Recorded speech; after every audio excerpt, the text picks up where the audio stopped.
What's going on, guys? Welcome back to the Price Podcast. I'll be your host, Jonathon Pryce. Now, we got a lot of stuff happening for you guys. First of all, Happy Pi Day, 314.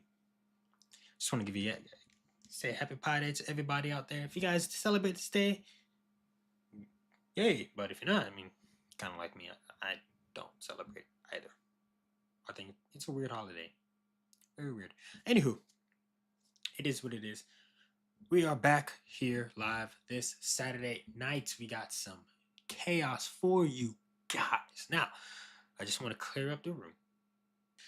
Last week, I made a prediction. I was wrong. I will admit it 100%. I was completely wrong. I was wrong. I predicted that the U.S. Israel Iran war will end this week, but like I said, I was wrong. It's still going on. We are in week 3, but we'll speak a little bit more about that later on. But I just want to say happy Saturday with you guys. Glad to be here. Before we get started, don't forget, if you are new, hit the subscribe button so that you know a lot more of this stuff. Like the video, let the algorithm boost this series and this channel. And don't forget to share this with everybody that you know. Sharing that out there will really help and really get us support. If you guys really want to do like a monetary support, you guys can go to the pricepodcast.live and donate through there through the help of Streamlabs. And yeah, we'll be going through a bit much today. So grab a coffee, buckle up, because this week's news is heavy. And I mean heavy. And I kind of mentioned it a little bit earlier, but the U.S. Israel Iran war is the massive story that we got going on. This will probably a big talking point, maybe half of this video. Who knows? But I'll hit you guys with some of the highlights. We'll do deep dives and really discuss what's going on, all the bubbling that's happening underneath the surface. And yeah, drop your thoughts in the comments. We'll be doing a live Q&A a little bit afterwards. Get your questions for me, guys. We definitely get into. But let me ask you, do you guys think we are heading into a much wider war, or even deeper, you could say? Or do you think this is more contained? Yeah. Let's go ahead and let's get this thing rolling. Let's get it rolling, yeah.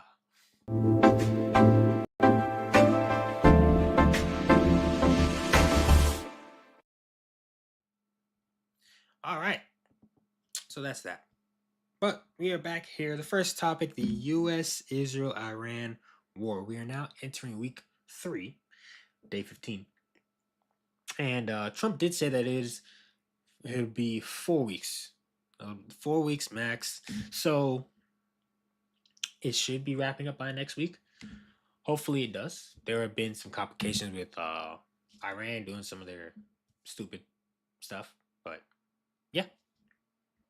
But this war, the campaign against Iran, now entering its 3rd week, specifically day 15, since it kicked off on February 28th. So the very last day of February.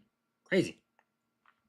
Surprise air check with surprise air strikes. Oh my gosh. That took out Ali Khamenei. I don't know if I'm pronouncing that right. Please correct me. Help me out here, because these Middle Eastern names are still very confusing for me. Somewhat. And also a lot of their top officials. Now, we took that guy out, the original leader, we took him out, took the second leader out. Right now, the leader that was in is now, they say that it's reports that he's been wounded. Might make it, might not. But at this point, from what I have heard, and you guys can go out there, fact check it. Please do fact check everything that I say. I don't want you guys to just be running down into some false narrative, or if anything is not true, let me know. But yeah, this is like the fifth leader we've taken out at this point. Fifth one, from what I've seen. Who knows? But we'll definitely get you guys caught up on it all. But just to let go a little bit, give you some information. It's been escalating fast, and today alone is shaping up to be one of the heaviest days of the U.S. strikes yet. According to Defense Secretary Pete Hegseth, he says we've hit over 6,000 targets so far, with strike packages launching every hour. That's B-2 stealth bombers, drones, and more pounding Iranian sites. So we've already hit 6,000 so far, and we're planning on doing more. The goal, from what I have seen, the goal is the Strait of Hormuz. We want to take control of it. We want to kind of pin China down into really going to use the petrodollar system, really strengthen the US dollar. And yeah, now this is my speculation. From this is from what I've seen, what I've heard, what I've been reading up about. I would say this move, they're trying to get the dollar back up there. Now I'm gonna try to articulate it as much as I can, much as I can. It's kind of formulating in my head right now. But how I see it, obviously it's about energy. The Strait of Hormuz is the Strait of Hormuz. Hormuz. I don't know if I'm pronouncing that right. Oh man, these Middle Eastern names are weighing on me. But anyway, the Strait of Hormuz. Yeah, Hormuz. It is where most oil has been going through. Right. Now, I heard that 80% of Iran's oil exports go to China, which for China is like 20% of the entirety of the oil that they get or have. But how I've seen it, um, there's some stuff going on. I will say there's some stuff going on.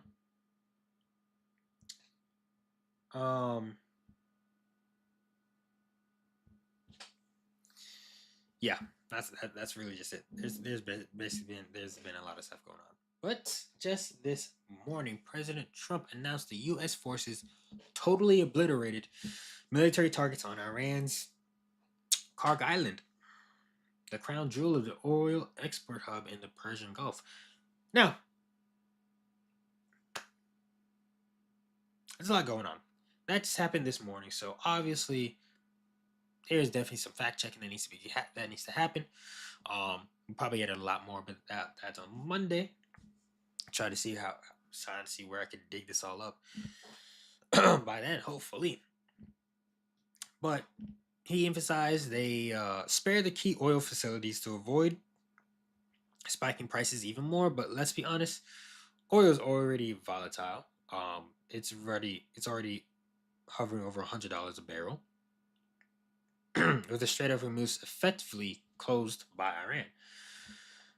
Now I know I've definitely felt it. I had to get gas this morning or today.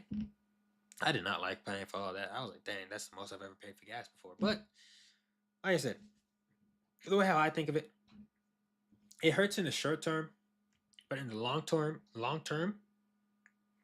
I believe that's where it'll help us out a lot more. In the long term, jeez, I can't say nothing right now.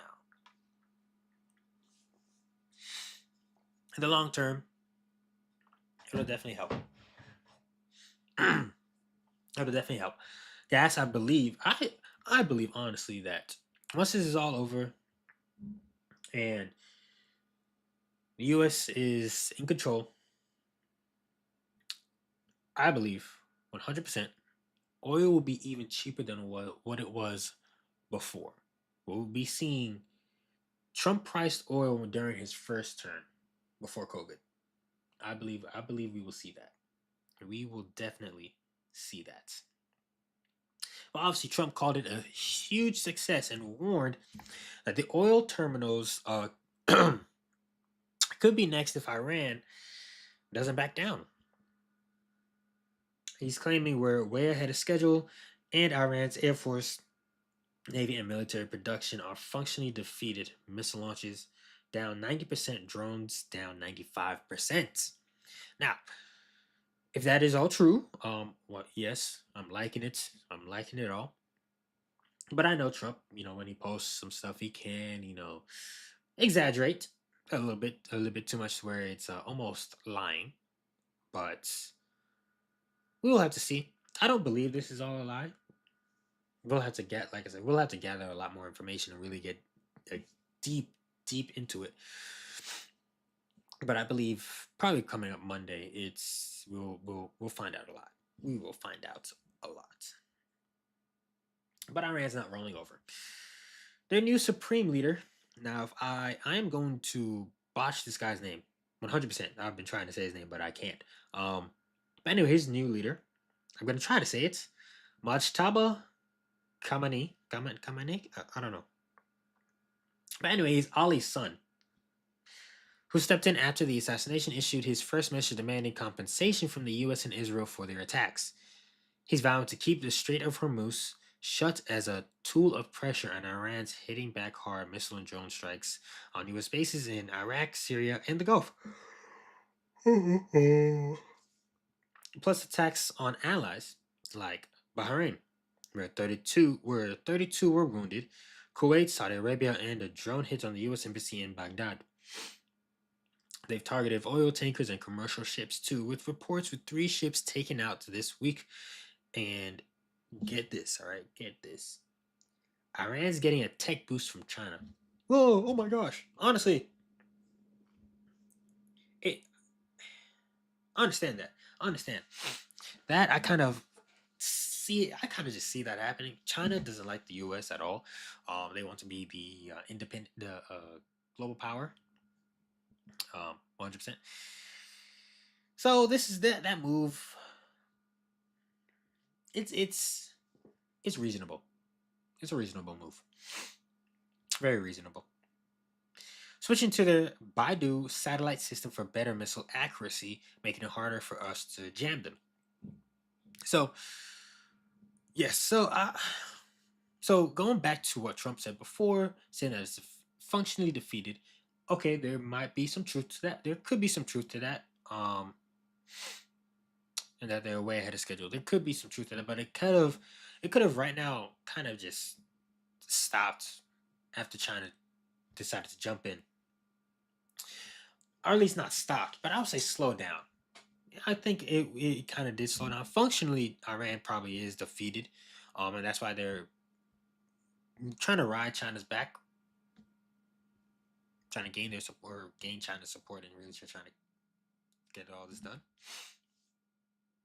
But yeah, this is gonna be a big one. We're China stepping in. It's gonna be a big one. I would say it's gonna be a big one.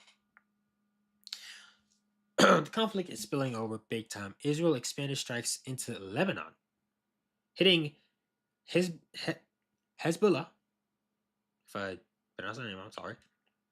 Hitting Hezbollah targets and destroying a key bridge. Netanyahu's threatening Gaza scale devastation if they don't disarm. And if they do, yeah, no, I don't like that. I'm gonna tell you straight up, I don't like that. If Netanyahu wants a Gaza scale devastation, yeah, you're stupid. And I've said this before. We should not be supporting Israel whatsoever. I don't care. We sent them too much money anyway. They're good on their own.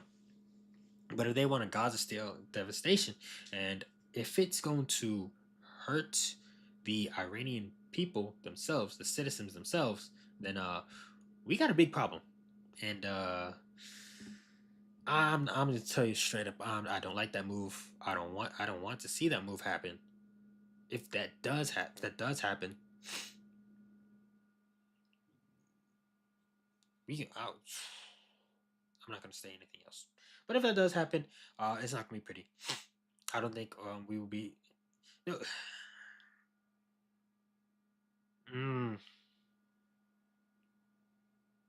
Yeah. Anywho, it's not gonna be pretty. Hezbollah is firing back rockets into Israel, and we've seen projectiles expanding in the Negev deserts. Casualties are mounting. The U.S. side has at least 13 service members killed, including 6 from the KC-135 refueling plane crash that happened in Iraq this week. Now, I did hear. I think it happened. If I remember correctly, I saw I read a news or I saw the notification for it. I believe it was Saturday or Thursday. Don't remember the exact days. I can't pull it up because I cleared it, but I do believe it was Saturday or I mean not Saturday, yesterday or Thursday. Let me see if I can pull up the exact date or the news article themselves.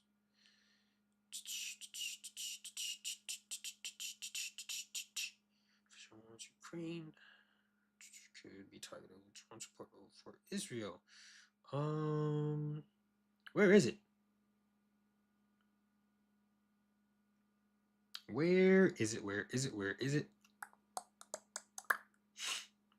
It is.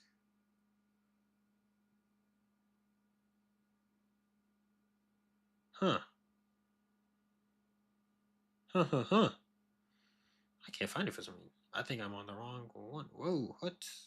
I don't care about no stocks. Well, at least, no, I can't. I'm not going to say that. I do care about stocks. But I do believe it was yesterday. I do believe it was yesterday that.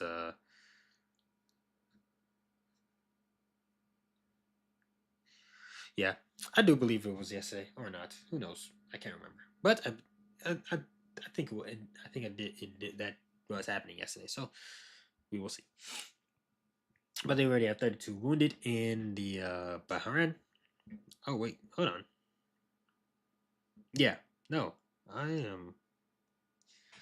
I'm backpedal. Sheesh. Yeah, Hezbollah is firing back on Israel. Let's see the plane crashing in Iraq that happened this week. The refueling. So we already have 13 casualties. Part of this war. 6 of them happened during the refueling, and I'm just look. I really don't want our own guys dying. 100%. That should not. We don't need our own guys dying. But I will say, compared to the other side, it's a massive victory. It's basically a mass. It's really like a massacre at this point. Yeah, it's surprising that it's happened like this. Very surprising. Israel reports a couple soldiers and civilians dead, but Iran, their reports say thousands, and I mean thousands. Thousands of civilians killed in strikes on Tehran and other cities. Video shows families pulled from rubble after mass blasts, including one today during a pro-government rally in central Tehran that Israel had warned about. So there have been reports of civilian casualties. I wonder how many soldiers have died, but we probably don't get that. Probably been a lot more. They brought a picture of this all. This all stems from years of tensions in the 2024 exchanges, the 2025 12-day war, where we hit the nuclear sites, but we really didn't, which Trump really failed on that one. They said that they did, and there won't be any more nuclear. They won't have any nuclear options anymore. But now we do, or now we're in this. Well, how do they call it? Operation Epic Fury, I believe is what they called it. Either way, we're now in this conflict because they are a immediate threat, and yeah, because they're nuclear sites, because they had the power to, or almost had the power for nuclear weapons. So yeah, that was definitely a major fail on the Trump administration. That 12-day war, that was a definitely big, big and utter fail. 100%. It was not good. Big fail right there. And I'll tell them that, I support Trump, but I'm gonna keep it straight. I'm gonna keep it 100%. Keep it real. Now, Israel's goal is to remove the existential threats from Iran's regime, and Netanyahu even floated assassinating the new leader.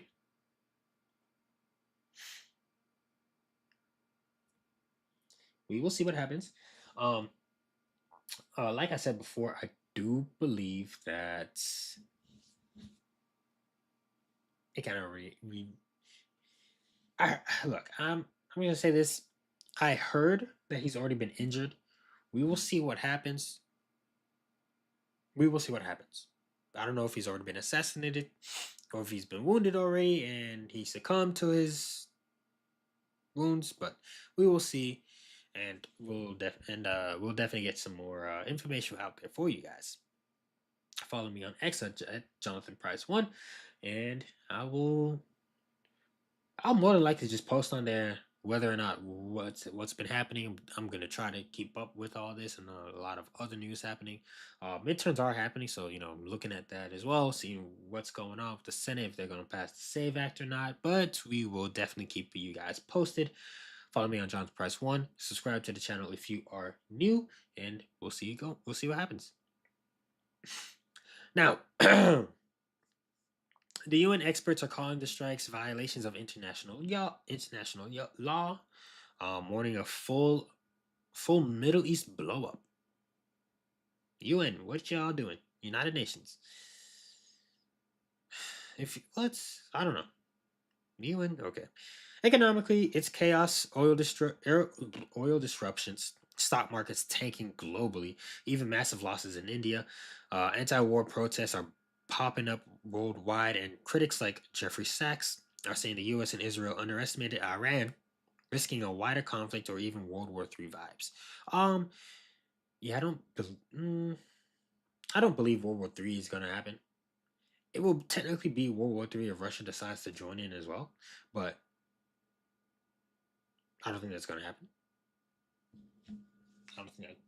I don't think NATO or the UN is gonna come in and actually help out, even though they are much closer to the whole conflict than us. But yeah, I don't think this is gonna blow up to be World War III. I don't think it's gonna blow up to be like that. Honestly, yeah, I really don't. Trump's holding the cards on the pace and timing, but no off ramp in sight. Iran mocks any surrender demands, and they're apologizing to Gulf members while still striking U.S. presence there. How does that make sense? You guys are apologizing to everybody in the Gulf, but you're still striking the Gulf.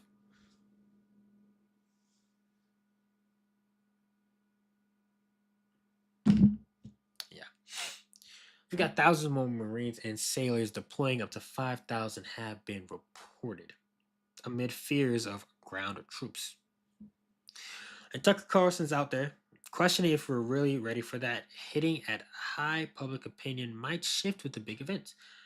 What are your thoughts on this?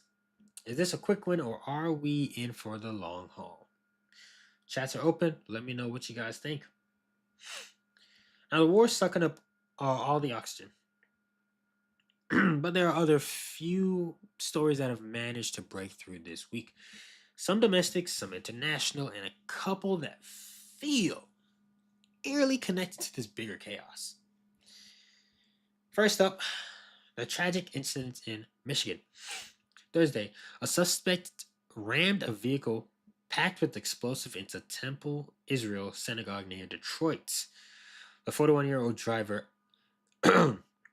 Iman Mohammed Ghazali, a naturalized U.S. citizen originally from Lebanon, was attacked by security guards after exchanging gunfire. The FBI is investigating it as a targeted act of violence against the Jewish community with positive terrorism ties. Reports say that the suspect lost family members in recent Israeli airstrikes in Lebanon, so this feels like a spillover rage from the Middle East conflict hitting home soil. Heartbreaking prayers to the community there, and it's a stark reminder that how far these tensions can reach. 100%. It is 100%. tensions can reach very, very, very high. And I will say, it does hurt. But that story itself, I'm still thinking over it. I heard about it this weekend. Was it? No, it wasn't this weekend. I heard about it. Yeah, I did hear about it. I saw it. I saw the news article about it.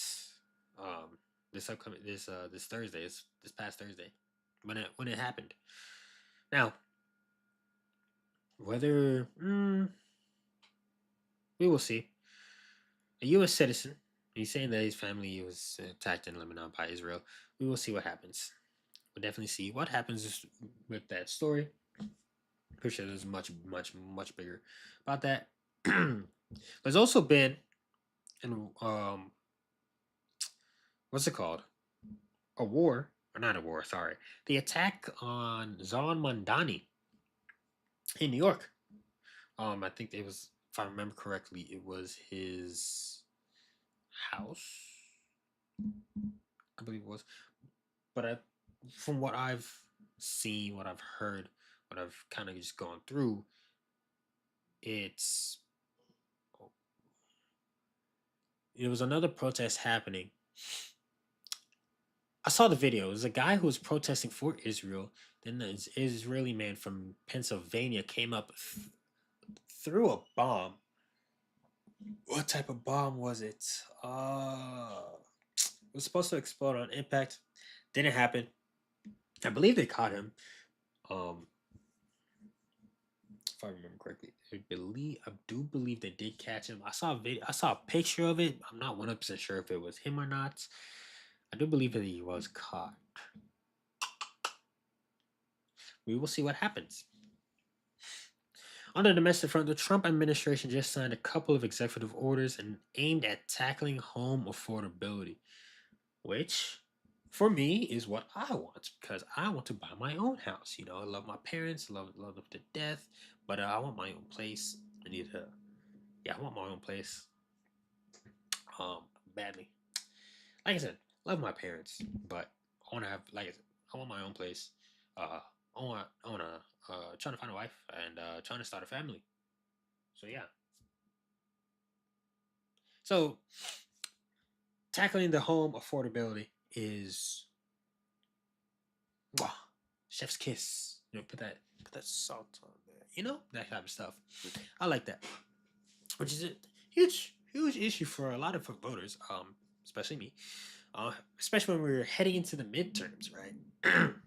Now, I want to stress this before I continue. If the Democrats get into power, we are screwed. We're screwed. We saw it during the State of the Union when Trump asked everybody there that we should really focus. We should focus on the U.S. citizens first. Put the U.S. citizens first, American citizens first. And he just asked for everybody to stand up if they agreed with it. None of the Democrats stood up. None of them stood up. So, yeah, if Democrats get into power, we are screwed. I know there's a lot of people, especially a lot of black pill people saying, "Oh my gosh, yada yada yada."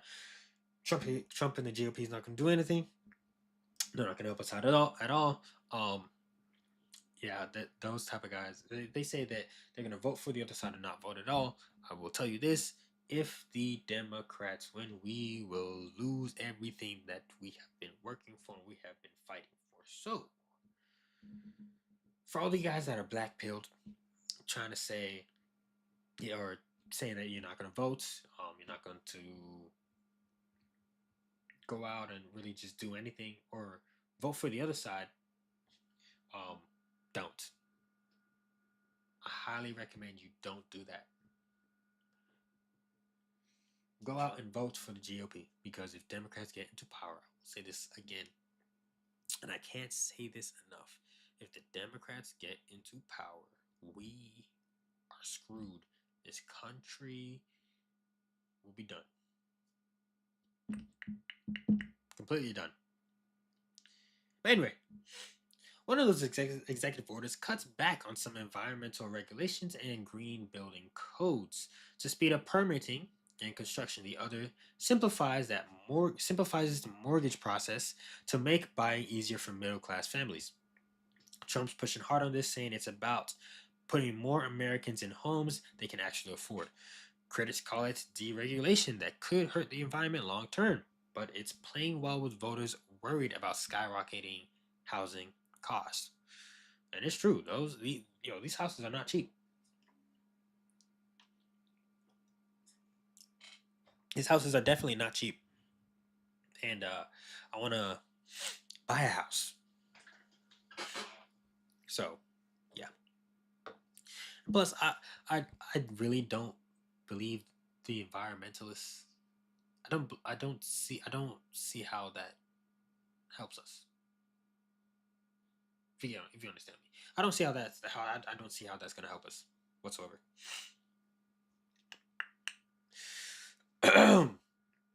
But yeah, that's a huge one. A lot of voters are gonna like that. A lot of voters are gonna like that. I'm just gonna tell you right now. A lot of voters are going to like that. I like that. Somebody who wants to buy a house is going to like that. This is one of the things of why we put Trump in office. Why Trump was voted in to be in office. He won both the popular vote and the electoral vote. He was put in office for stuff like this. So yeah. Yeah. Immigration headlines are still hot as well. Reports out this week that the administration sent pregnant immigrant girls into a Texas facility despite warnings from staff that the shelter can't provide adequate medical care or support. PBS and others are digging into it, raises big questions about humanitarian standards in detection and processing. Hmm. Migrant girls to a Texas facility. Hmm. We will see. We will definitely see more about that. I'm gonna see if I can pull it up actually on here. Let's see if we can pull up the story and see what's going on. Let's see. Report about a. Let's see if I can get this right. Pregnant woman in ice.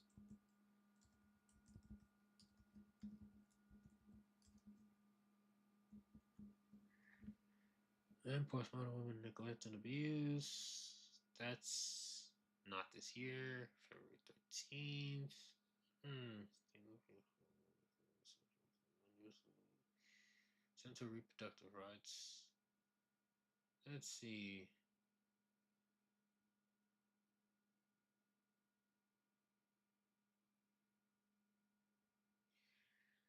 Oh, PBS. Ah, here it is. From PBS. Actually, let me pull this up for you guys. So I am not going to look at it from here on there. What I am going to do, pull up that same articles from here. What did I say?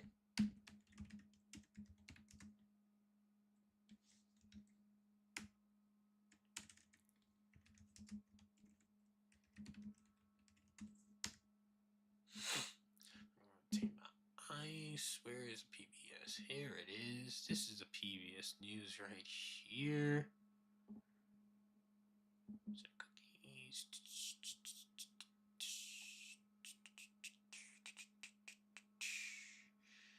Now then, let's see. Screen mirroring. That is the wrong screen. Oh my gosh. There we go. All right, so here we go. We have it right here. Pull this. It's a bit bigger for you guys. I think this is as big as it's gonna get. Now, here we go. So since last July, Trump administration has been sending all pregnant unaccompanied minors apprehended by immigration enforcement to a single group shelter in South Texas. Some of the administration's own child welfare officials object to this policy, saying the facilities lack specialized care for their needs. Spoke to Mark Benner, a journalist who spent 6 months reporting back to break this story for both the California Newsroom and the Texas Newsroom, which are collaborations of public media news outlets. Thanks for being here. Let's start with the girls. Tell us a little bit more about what you're talking about. How old are they? Where are they from? And how did they come? How did they come into the U.S. government custody? So most of the time, what happens is that when kids cross the border on a company, which means they're not with a parent or guardian, they are transferred with Customs and Border Patrol to ORR Care, which is the Office of Refugee Resettlements under the Department of Health and Human Services. They basically then distribute them among shelters throughout the country to hold them until they can be released to their sponsors, which are often family members. The goal is to actually hold them for as little time as possible so they can be released while the sponsors are vetted. So when pregnant girls are brought in, these are kids who are under 18, so they're all minors. They would normally be placed in places where they have medical facilities nearby and trained staff who can handle what are often complicated pregnancies. So that's what is normally supposed to happen under this process. Some girls are reported are as young as 13. That is a lot. Many of them have been assaulted, raped on the journey that they were making to the U.S. That's right. So these girls are between 13 and 17. My source within, I said that about half of them are probably pregnant as a result of rape. But lots of them are also apprehended by ICE in the interior of the country and separated from their families. So while we don't know the exact situations of the girls who have been placed at the shelter now, that is definitely a concern, and the trauma they have been through further complicates their pregnancies. Base, why did they decide to speak to you? What concerns did they share? Primary concern is that they have heard experts within ORR that the shelter is not set up to handle complicated pregnancies of a 13-year-old, and also the region of the shelter in the South Texas Rio Grande Valley has limited healthcare, has limited obstetric care. I completely botched that. Sorry, guys. Anyway, and so especially in universities, it can be really difficult to get these kids the care that they need, depending on what could happen with their pregnancies. The OR officials who spoke to me were really concerned, feeling they needed to speak up, given that they didn't seem to be a response from leadership from within the organization. So it says a couple key points from their statement. To be clear, we do not send all pregnant unaccompanied minors there to this facility. There are other facilities as well, and they also say that they make those placements based on child welfare best practices. Each child is placed in a setting that meets the medical development and safety needs. Does this line up with your sources reporting? It doesn't. That's not what all my sources within OR are saying. In fact, they point out saying that OR's mission is child welfare. It is designated to be the first and foremost. Okay. Anywho, we all know this. We all see this. Let me see if I can get down to the point. This is the last one he said, so we couldn't find a sort of direct evidence, documentation of that being the reason for the decision occurring on officials know the system very, very well. All right. So they couldn't think of any other reason. Also, the first Trump administration tried to do exactly this. Tried to prevent girls from being able to get an abortion while they were there. So it seems to be a continuation of that policy. This is exactly what the officials are type to expect, given the first Trump administration's behavior. And now, of course, post-ops, now the Roe v. Wade is no longer an obstruction to that. It is legally a lot more possible for them to restrict the access to abortion under the Constitution. So yeah, that was that. So looks like that is true, at least based on that. There's a lot more other websites and ways that I need to look into. So yeah, apparently this is happening. And all that. Let me see. Allegations, neglect. Some because lawmakers have demanded that ICE adhere to its policies by identifying and releasing pregnant individuals for detention. Yes, identify the pregnant individuals. I would say put them in a better detention center instead of just releasing them. If they are illegal, then Yeah, they should not be out in the streets. I don't care if they're pregnant or not. Ensuring immediate access to the necessary medical care. That could, yep, I agree with that. At least give them the necessary care that they need, restoring the mandatory reporting requirement of the number of the pregnant detainees. Mandatory reporting requirement of the number of the pregnant detainees. I'll read up more on that. I will definitely read up more on that. Finishing months without. Yeah, I'll definitely read some more about this and see how it's going on. Catch you guys up on it. But yeah, that's really just what that is. That's really what that is. So yeah, now I will say, just put them into better facility cares. These are women that are pregnant women that or pregnant girls, females that have been detained while their sponsors are being vetted. So I mean, while they're being vetted, like, yeah, I definitely have to read more about that. But yeah, I think some of the call to actions are really good. I would say just get them into much more better medical care, and where that's actually needed. Put them in the facilities where the medical care is there, or there's enough spaces. I would say within 5 miles, 5-10 miles, that they can get that proper care that they need. We want healthy babies and healthy mothers. Anywho, economically, beyond the oil shock of the Straits, we've got some border fallout. Global stocks are jittery, with massive one-day losses reported in places like India. Some outlets saying nearly RS19 Lakov core right that one bad sessions. Yeah. Anywho, childcare costs are in the spotlight again domestically, with debates ramping up on affordability and subsidies. So childcare, I agree with it 100%. But if you were going to have a child, first of all, bring back the nuclear family. That's the very first thing that needs to happen. There should not be any single moms trying to look after the kids while doing everything else that a man's supposed to do. Let the women be women. Let the man and the man, men, you gotta go out there. If you're gonna get a girl pregnant, be with her.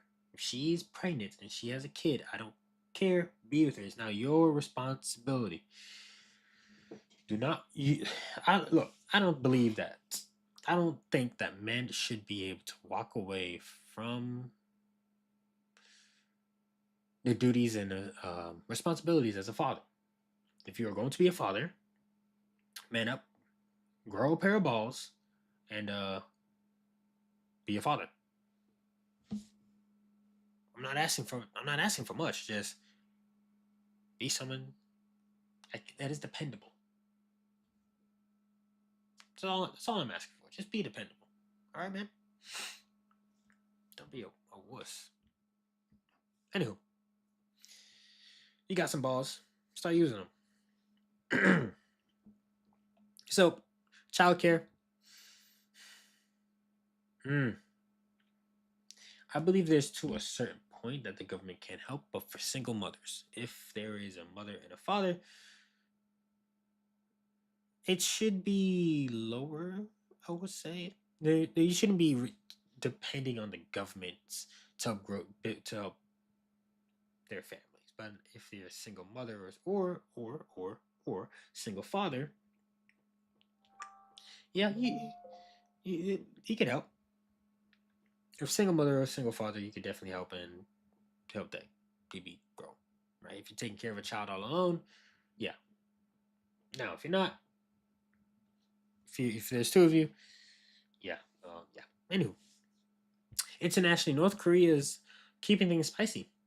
They fired off about 10 ballistic missiles toward the sea this week, timed right around U.S. South Korea joint military drills.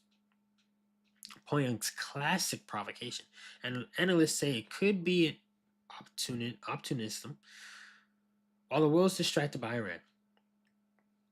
or even a show of solidarity. While Kim Jong un's regime has been testing hypersonics and cruise missiles earlier this year, too, so tensions on the Korean Peninsula aren't cooling down. They are definitely getting hot, so they're getting spicy. Definitely getting some spicy. Some other quick hits. Trump meets NATO Secretary General to talk Ukraine support.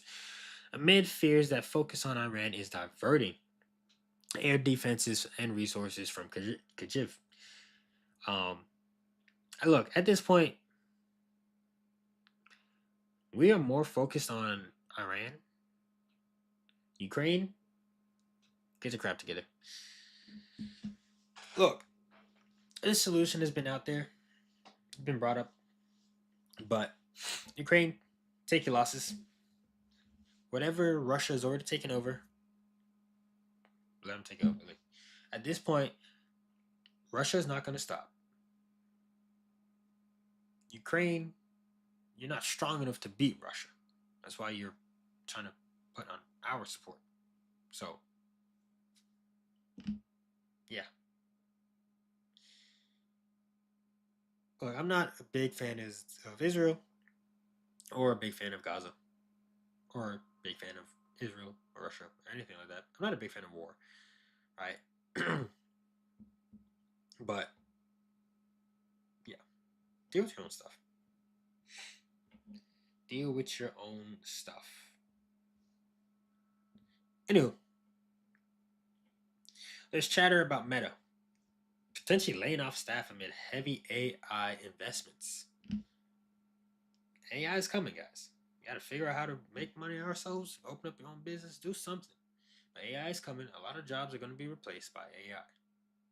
Now, there's solutions. Now, for me personally, once I have a business, I don't plan on using AI whatsoever. Maybe at the start when it's by myself, like right now with all this, um, I am the only time I use AI is to just help me brainstorm ideas or help me write up scripts that I use for my episodes. The ones being posted Wednesday, 4 p.m. on YouTube. You get it earlier on Spotify and Apple Podcasts. But for me personally, yes, use AI now. Eventually, it's going to be I barely even use it. You're going to come to a point where I might ask some questions if I, be like, hey, what's the best practices on setting such and such up, and where can I get this?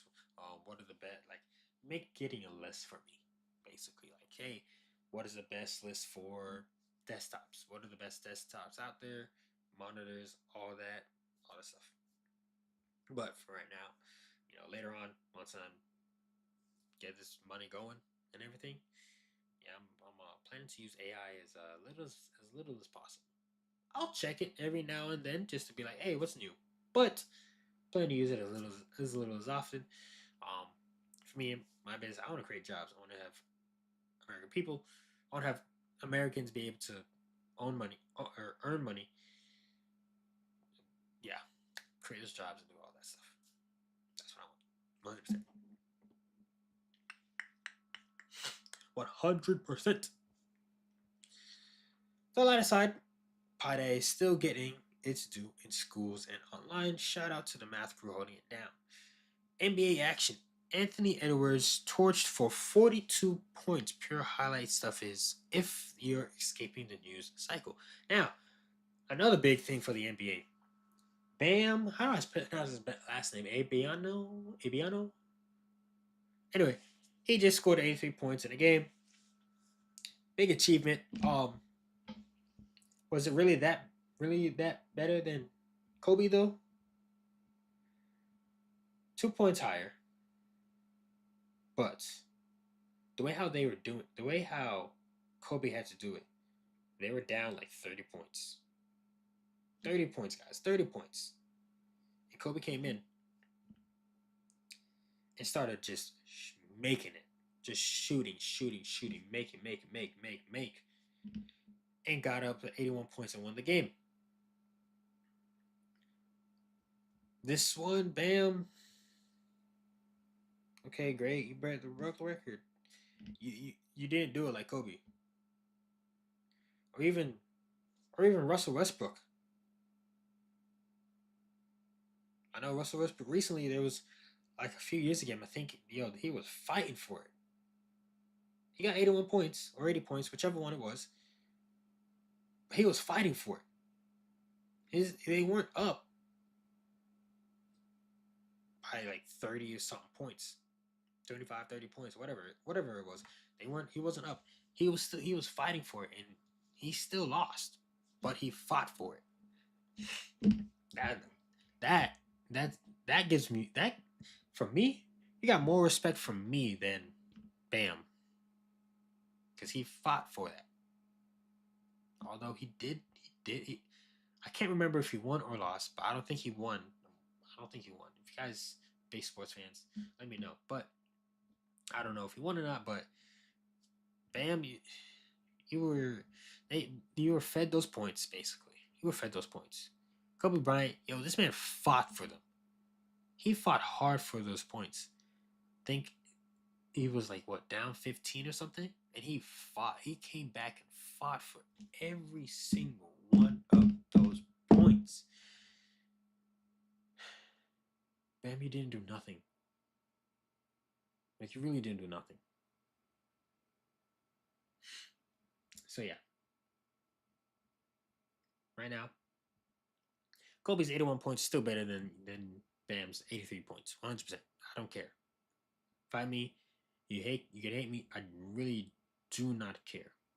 We all know that Kobe was the GOAT, or one of the GOATs, I will say. Michael Jordan was definitely the GOAT. But Kobe was up there. Probably one of the all time basketball players ever. Bam gets 83 points. Don't really matter.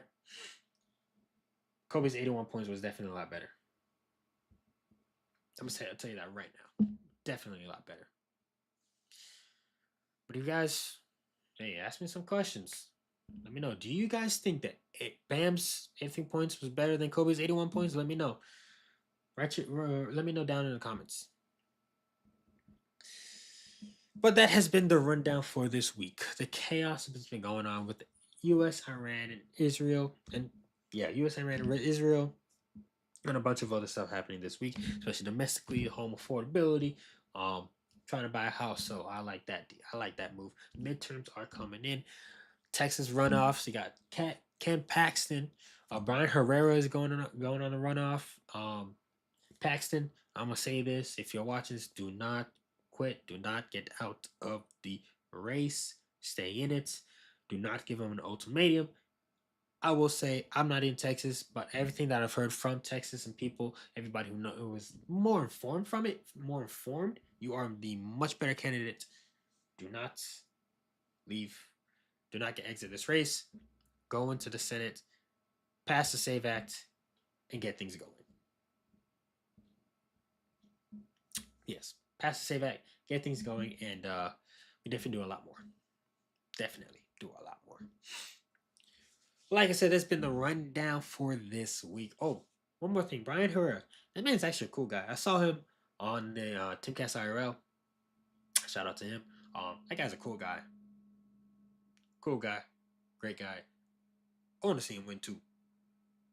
So Texas is hot right now. Whoever is going against James Tallarico, please beat him. Republican primary. Take James Tallarico out of there, bro. Take him out. Hold on. Who is he going up against? I want to know. I need to know about this. James Tallarico.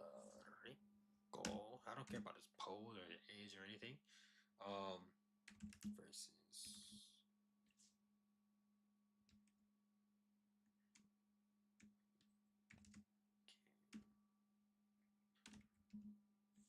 Primary. Democrats said turnouts in record Texas. So this year's. So is this year? No, hold on. Fearing tough fight. GOP fearing tough fight for Texas Senate. Texas seats paints Democrats as radical. They are radical. Very much radical. What? I don't care about this. Get out of here. Get out of here. No. What? How do I get out of this? No, don't tell me I gotta pay. Washington Post. Trash. The New Yorker.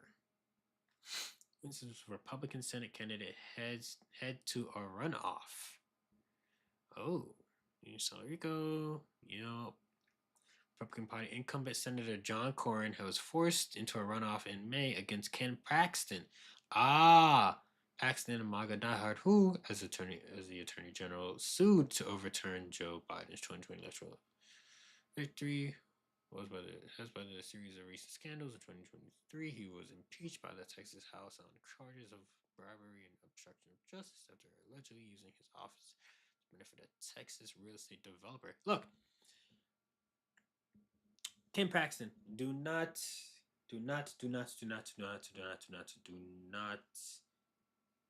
leave. Look, bro, I'm telling you, you're gonna beat John Cornyn. I haven't really heard much good news about John Cornyn, but Ken Paxton, fight, don't lose. Yeah,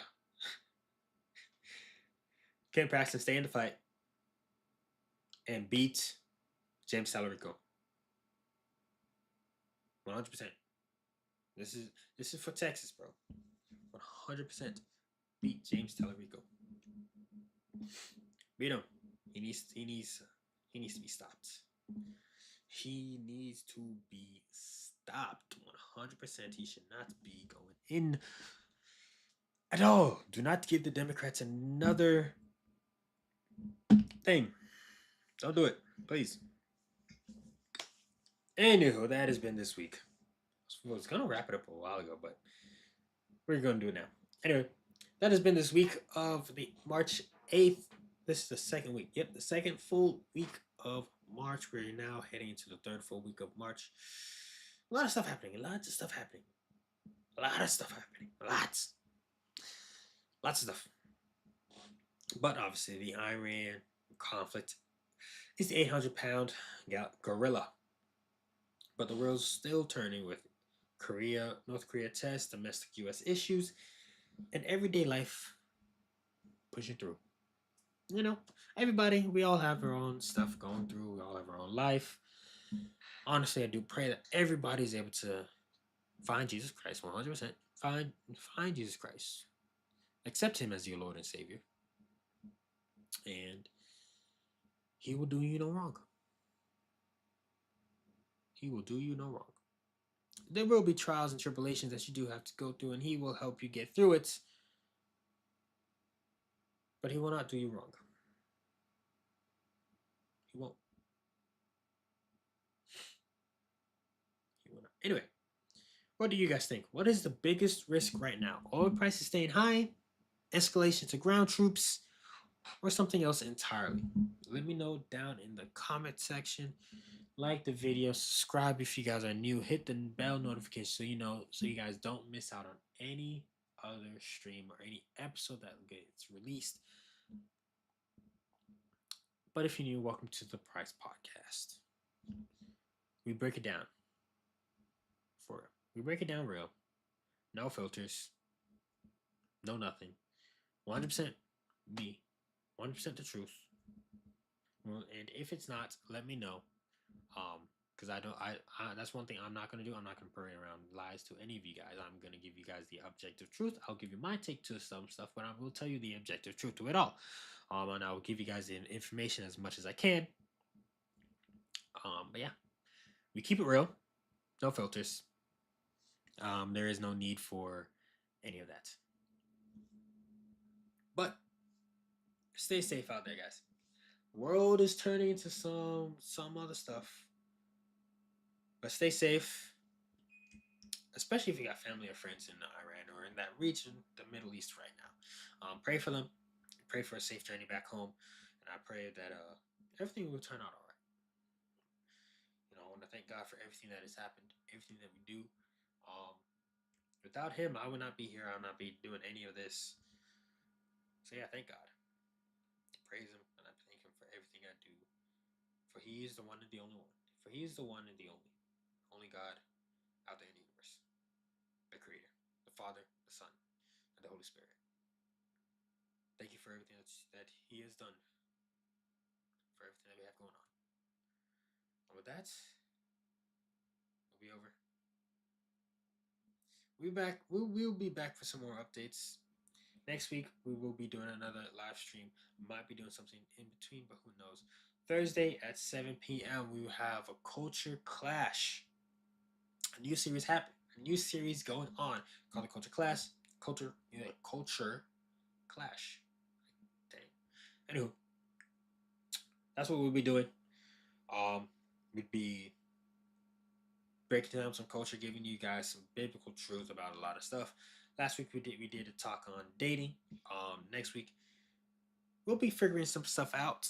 If you guys do have any topics you guys want me to talk about, especially about the culture, let me know on my ex, Jonathon Pryce 1. Reach out to me however you can. DM me. You could put a post and at me at it. But yeah, let me know what you guys want. We will break it down. I'll break it down for you. Figuring all that stuff out tomorrow or Monday, whichever one comes first. But yeah, I'll be keeping you guys posted on my ex at Jonathon Pryce 1. With that being said, I want you guys to continue with love. Love you guys. Hope you guys have a great day, great night. Stay informed. It's been the Price Podcast. I'm out of here, about to grab some food. Peace.